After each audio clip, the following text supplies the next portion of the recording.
The true, real beauty of giving something, doing something, the beauty of the secret. You do something, you are here to do definitely. You are here to give. Then why you are giving, to whom you are giving, and the real essence of your giving is important, my dear friends. The word says today, when you give something, be careful not to make show of your good deeds before people. If you do so, you do not gain anything from your Father in heaven. When you give something to the poor, do not have trumpeted before you. Do not have it trumpeted before you, as do those who want to be noticed in the synagogues and in the streets, in order to be praised by people. I assure you, they have their reward. If you give something to the poor, do not let your left hand know what your right hand is doing, so that your gift remains really secret. Your Father who sees what is kept secret will reward you. So always, the inner relationship with your Father, inner relationship, the reason for all what you do should be your Father.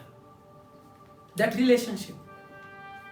You are here not to please people. You have to be filled with His love. The moment you are filled with His love, you are least bothered about other people. Once you are empty from within, my dear friends, so you are worried about it. Because you are empty from within, you want that emptiness to be filled with the external appreciation, recognition, and praises and thanksgivings. So this is exactly why those who are empty, they want people's praising.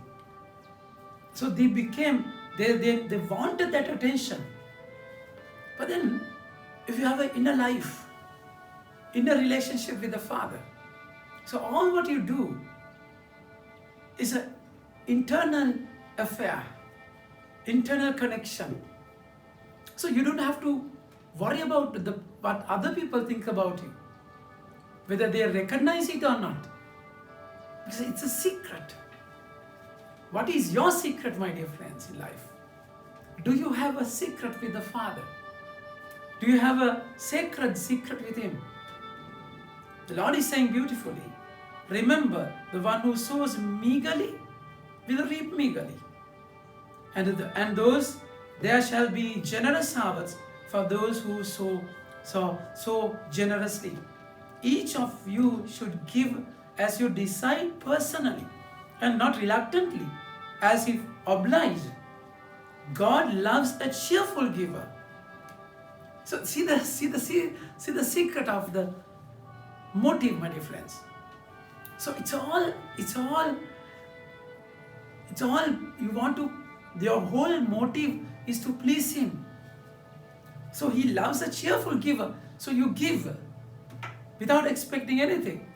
And you are giving itself you don't want to expect anything from in return, because your giving itself will give you that joy, because you give it because you love the Father, and you are giving something, you are sacrificing something that for a person whose father is your Father, whom you love the most.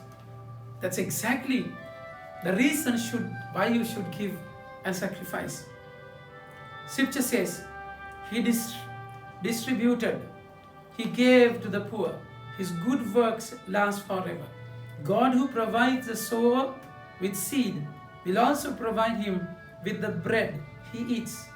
He will multiply the seed for you and also increase the interest of your good works, because rich in every way and give abundantly.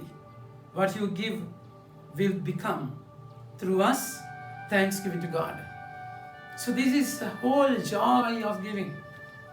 This is why exactly, my dear friends, you give, but then why you give? You have to go deeper and search your heart. Then the Lord is saying, when you pray, Don't show others that you're praying. It's a secret dialogue with your Father. It's a relationship. So it's a loving relationship in your inner chamber. So that's the prayer should be a place where you encounter Him. When the tax collector and the Pharisee, when they were praying, tax collector hardly realized that there are people around. I was just talking to the Father. But then the Pharisee, he knew that there's a tax collector and he was boasting about himself. So prayer is a deep, profound, secret relationship with the Father. So that's why when you don't have that taste of prayer in your life, then it will become a show off. You become a focus. You need that attention. You have to have that cheap popularity, isn't it? Then he says, when you fast, do not put on a mask, miserable face, as do the hypocrites. They put on gloomy face, so that people can see they are fasting. I'll tell you this, they have been paid in full already. When you fast, wash your face and make yourself look cheerful, because you are not fasting for appearances or for people, but for your Father who sees beyond appearances, and your Father who sees what is kept secret will reward you. So fasting, those days they used to fast as forgiveness, as for the forgiveness of their sins. And also they fast on the day the temple was broken, demolished. But then it's different with Jesus. Fasting really is a place where you put aside all the worldly pleasures and you discern His voice. Fasting will help you to taste the Lord, enjoy the Lord. So it's not simply to show others that you're fasting with a pale face. And it's not like that. In fasting, you have to be really joyful. It's not that your motive should not be to hide the thing, no, or expose the thing, no. Your motive should be the encounter. Your motive should be to meet the Father. That encounter should be your motive.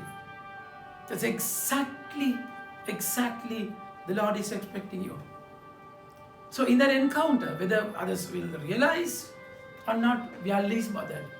So it's our secret. So my dear friends, world will have different reactions, responses. We are going a different journey. It is a secret life. It's a secret life that you have with your Father. Talk to Him. Go to your inner chamber. Be with Him. Give. Share. Do all whatever He wants you to do to please Him.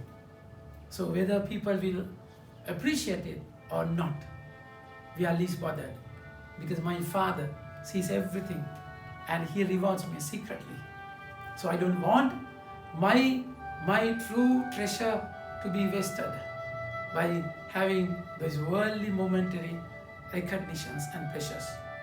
So go deep, meet your Father, and do everything and give cheerfully, because He is your Father, my dear friends. Amen. May God bless you.